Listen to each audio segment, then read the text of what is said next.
Ce n'est pas un secret qu'il y a eu du chaos dans les hautes sphères de l'armée ukrainienne ces dernières semaines. L'ancien ministre de la Défense, Mikhailo Fedorov, est parti.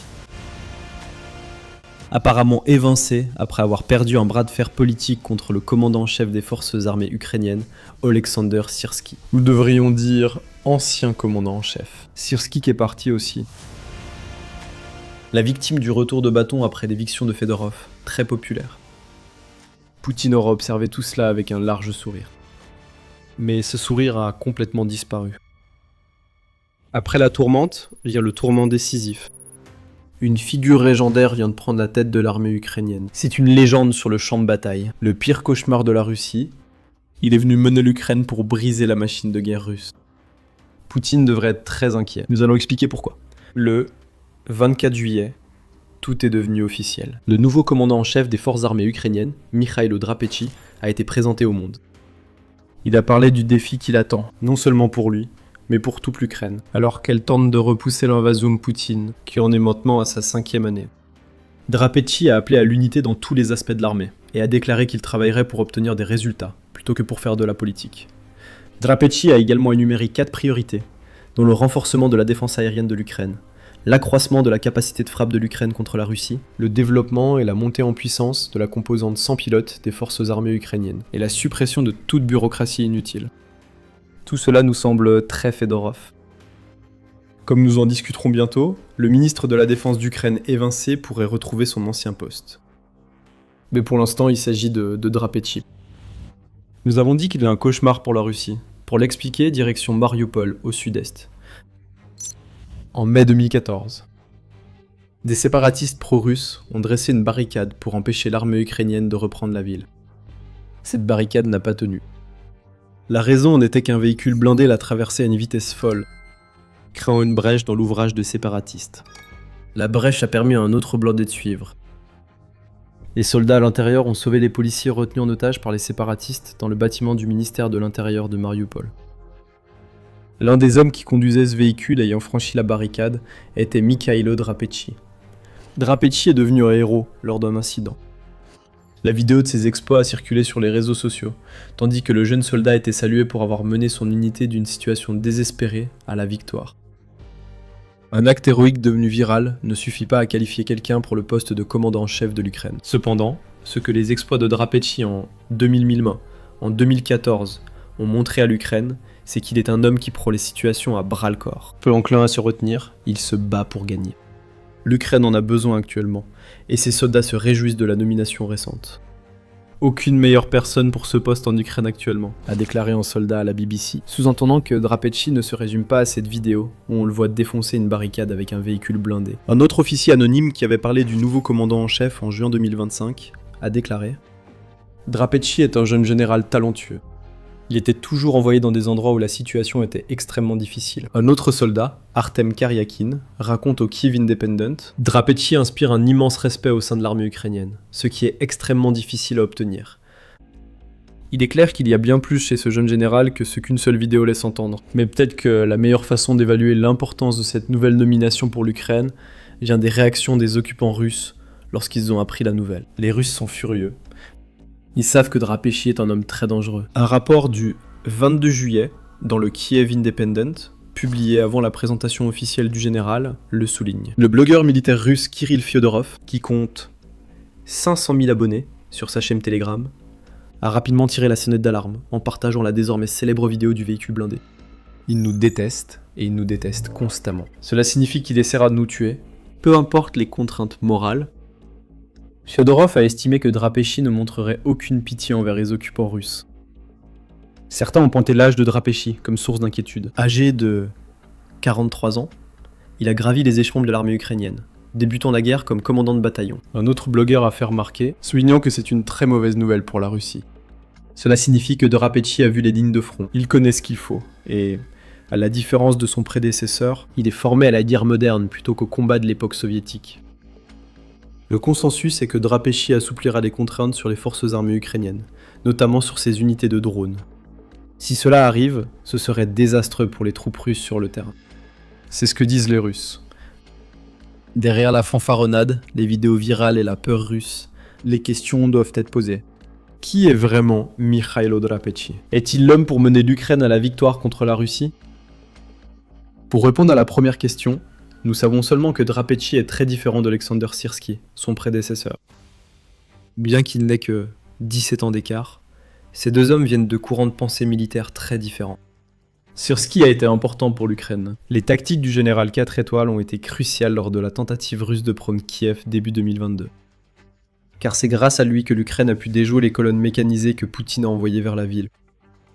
Syrski est également reconnu comme étant l'architecte de la contre-invasion ukrainienne de Koursk en août 2024, ce qui a placé Poutine dans une position difficile, exposant le prétendu grand protecteur de la Russie comme celui ayant permis la première invasion sur le sol russe depuis la Seconde Guerre mondiale.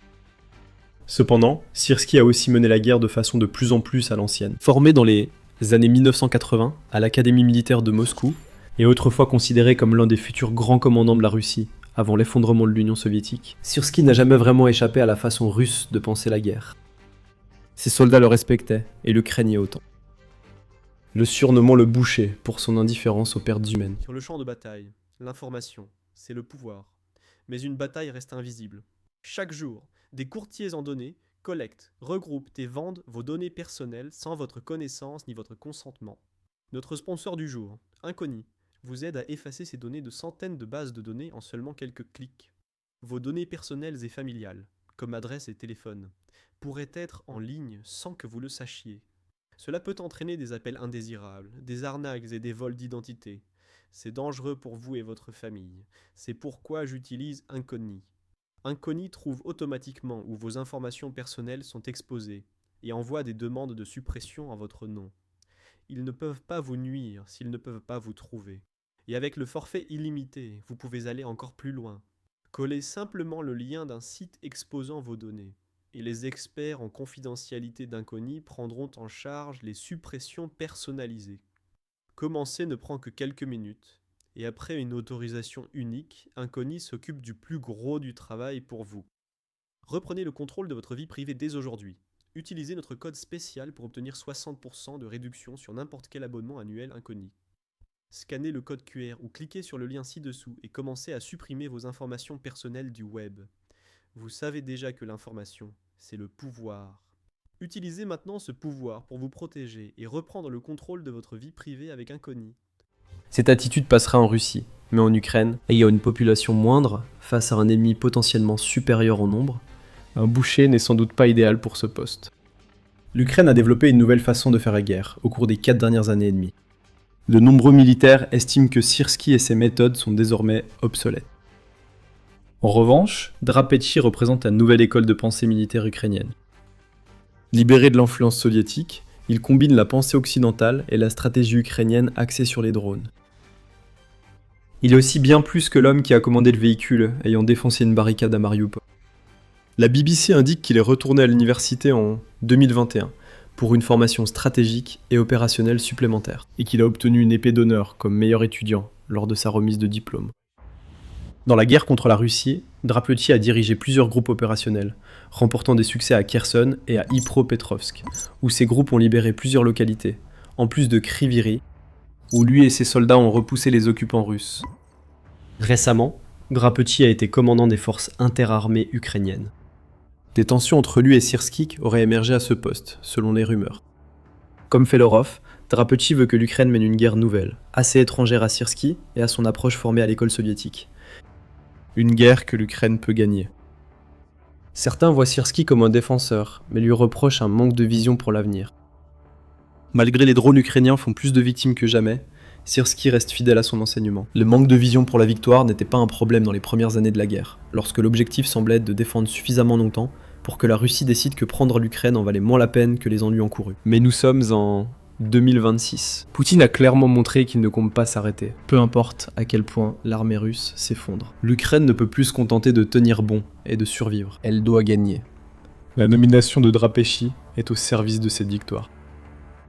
Cela ne vise pas à dénigrer Syrski pour son rôle clé dans la progression de l'Ukraine. Dans ses dernières remarques comme commandant en chef de l'Ukraine, Syrski s'est montré diplomate et franc sur lui-même et l'armée qu'il quitte. Je transmets à mon successeur une armée qui ne fait pas que tenir la ligne, mais qui attaque et prend l'initiative avec de la structure, avec des experts pour frapper l'ennemi. Et j'espère vraiment que cette offensive se poursuivra. Tout ce qu'il faut pour cela est là. Syrski a déclaré, avant d'ajouter, je l'ai déjà dit auparavant, et je le répète aujourd'hui. Mon travail, c'est la guerre. Les postes changent, mais ce principe ne change pas. Quel que soit mon statut, je servirai l'Ukraine jusqu'à la victoire. La passation a eu lieu, et Syrski semble prêt à s'effacer, permettant ainsi une transition en douceur. C'est un grand atout pour Drapei dans son nouveau rôle. Cependant, bien qu'il paraisse qualifié et suscite la crainte chez les Russes, il reste à voir si Drapei pourra vraiment faire la différence. Sa nomination a surpris tout le monde, mais son action pour l'armée ukrainienne sera décisive. Drapei a le potentiel d'être l'homme qui mènera l'Ukraine à briser la machine de guerre de Poutine. Avant d'expliquer pourquoi, vous regardez l'émission militaire. C'est le moment idéal pour vous abonner à la chaîne, si ce n'est pas déjà fait. Et si vous voulez voir nos vidéos dès qu'elles sont publiées, n'oubliez pas d'activer les notifications. Il y a une chose, plus que toute autre, que Drapei apporte à l'armée ukrainienne, l'espoir. Nous le voyons dans les paroles des soldats, qui vont servir sous ses ordres, et qui soulignent que Drapei fait partie d'une nouvelle génération d'officiers qui s'est développée pendant la guerre. L'ex-ministre de la Défense, Mikhailo Fedorov, a aussi suscité un espoir similaire. On le voit à l'explosion de colère dans les rues ukrainiennes après son renvoi. Alors que des manifestations ont dénoncé le haut commandement ukrainien, l'accusant apparemment de vouloir se débarrasser des jeunes officiers qui souhaitent lutter contre la corruption et s'attaquer aux lourdeurs bureaucratiques qui existent dans l'armée ukrainienne. Drapei porte la même promesse de changement que Fedorov souhaitait. Il redonne espoir à l'armée ukrainienne. Ne sous-estimez pas la force de l'espoir. Surtout maintenant, alors que l'armée ukrainienne, bien qu'efficace, est confrontée à divers défis de morale et de main-d'œuvre. Cet hiver, l'Ukraine a connu l'une de ses périodes les plus difficiles. Un bombardement massif de ses infrastructures énergétiques a laissé les civils grelotter sans chauffage. De nombreux autres ont perdu l'électricité et l'eau. À un moment, 70% de Kiev était sans électricité, alors que les températures chutaient jusqu'à moins 20 degrés Celsius. Tout cela est le fait de la Russie, pour terroriser le peuple ukrainien, et ils seront si las de la guerre qu'ils céderont aux caprices de Poutine.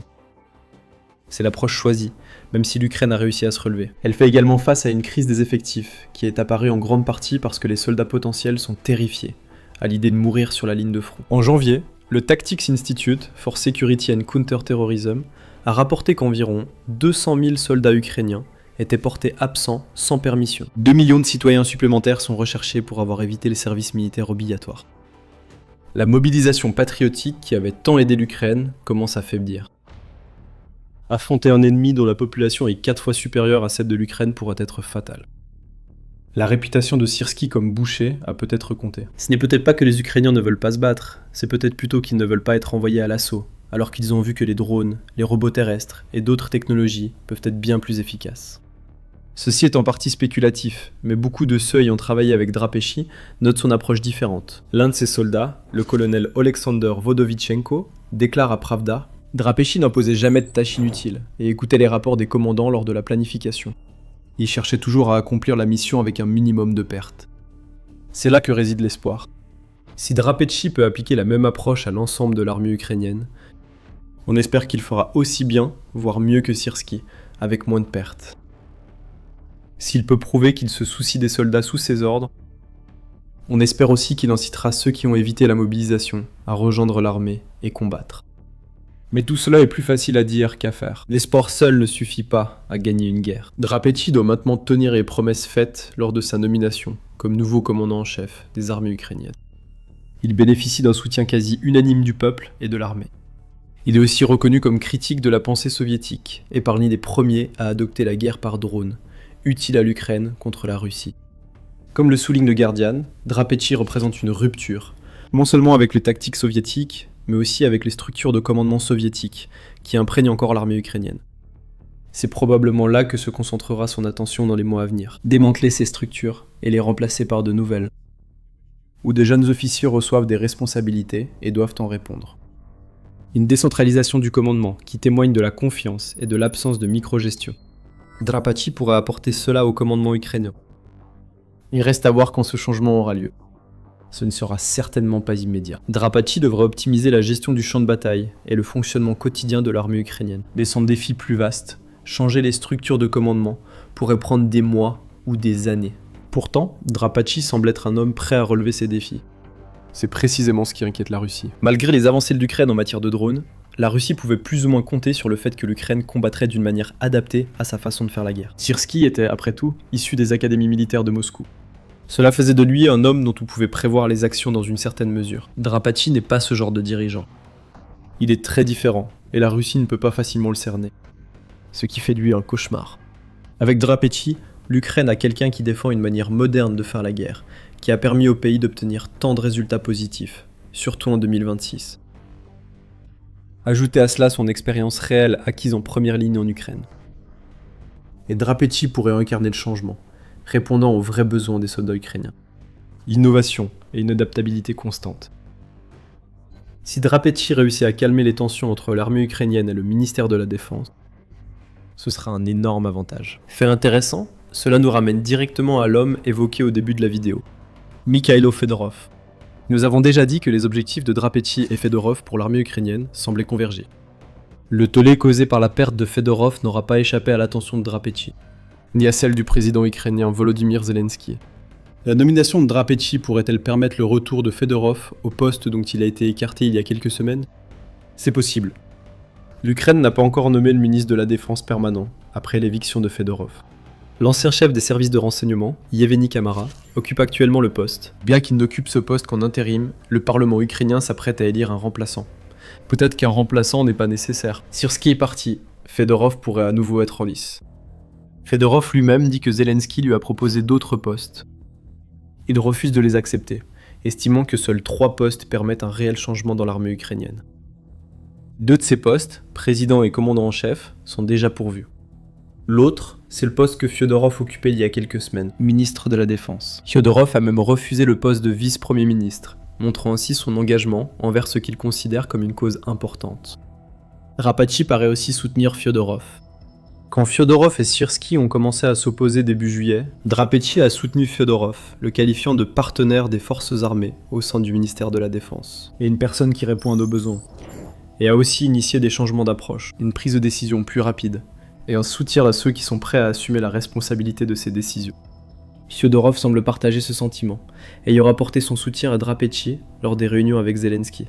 Selon Pravda, il y a soutenu la nomination de Drapachi à son poste actuel. Nous voyons ici une certaine synergie, un fort potentiel pour que l'armée ukrainienne et le ministère de la Défense se coordonnent mieux qu'ils ne l'ont jamais fait. L'obstacle pourrait être Zelensky lui-même. Serait-il prêt à raballer sa fierté et à réintégrer Fyodorov? L'éviction de Syrski suggère qu'il pourrait le faire, et bien sûr, tout cela reste spéculatif. Cependant, un retour de Fyodorov ne nous surprendrait pas, annonçant le début d'une période de transformation pour l'Ukraine, qui la verra enfin se libérer des dernières chaînes de son passé soviétique. Quoi qu'il arrive, Drapachi doit agir vite. Le mois de septembre arrive vite, même si l'Ukraine a très bien repoussé l'offensive russe du printemps et de l'été 2026. Davantage viendra avec l'arrivée de l'automne. On parle d'une offensive prévue pour septembre. Il y a aussi des rumeurs selon lesquelles l'automne pourrait être le moment où Poutine sera enfin contraint de se résoudre à imposer la mobilisation à son peuple. Zelensky a averti le 24 juillet que Poutine pourrait lancer une grande mobilisation après les élections parlementaires russes de septembre. Poutine va étendre cette guerre. Il lui faut plus de Russes pour les assauts. Nous avons des renseignements indiquant que la Russie prépare une mobilisation importante cet automne. Zelensky l'a dit dans son allocution quotidienne du soir. Si tel est le cas, alors le héros que l'Ukraine vient de nommer commandant en chef doit agir rapidement. Le bonheur et l'espoir qui entourent sa nomination sont limités. L'Ukraine a surtout besoin de résultats que Drapachi doit fournir. L'homme devenu une légende au combat doit à présent devenir le cauchemar que l'armée ukrainienne espère qu'il sera pour la Russie. S'il y a quelqu'un qui en est capable, il semble que ce soit Drapachi. Les prochains mois seront cruciaux. Il pourrait décider du sort de l'Ukraine ou de la Russie. Konstantinivka sera une priorité immédiate pour le nouveau commandant en chef ukrainien. La Russie dit avoir pris la ville clé de la ceinture fortifiée. Ce n'est pas le cas, pas du tout. Au lieu de cela, l'Ukraine a attiré les troupes russes dans un piège génial dans la ville, ce qui a causé d'énormes pertes en déclenchant ce piège. C'est le type d'opération sur lequel Drapachi doit s'appuyer, et vous pouvez tout découvrir à ce sujet en regardant notre vidéo. Si vous avez aimé cette vidéo, abonnez-vous à l'émission militaire et activez la cloche pour voir plus de nos vidéos sur l'évolution de l'armée ukrainienne. Merci comme toujours de nous avoir suivis.